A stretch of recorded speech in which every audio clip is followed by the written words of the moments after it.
would you do with an extra 5, 15, or 50 additional people who are taking on responsibility for ministry? What would be different if you had that many new leaders?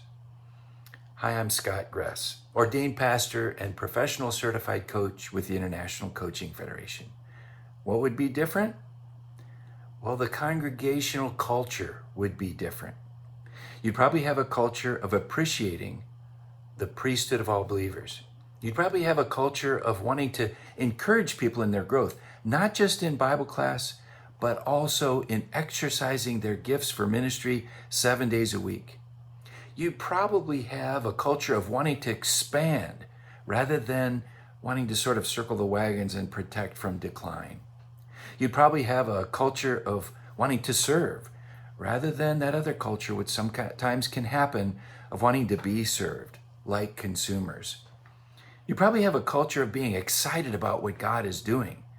And if you're the pastor, you're probably more energized than ever. You know, as I talk to congregations and congregational leaders, and as I coach pastors, I often hear the same thing. Oh, I wish we had more leaders. What I wouldn't give to have more leaders. Have you ever thought that or had that wish or desire? Is it a pipe dream? No. There's a lot of hope. There's definitely things that you can do to make things better.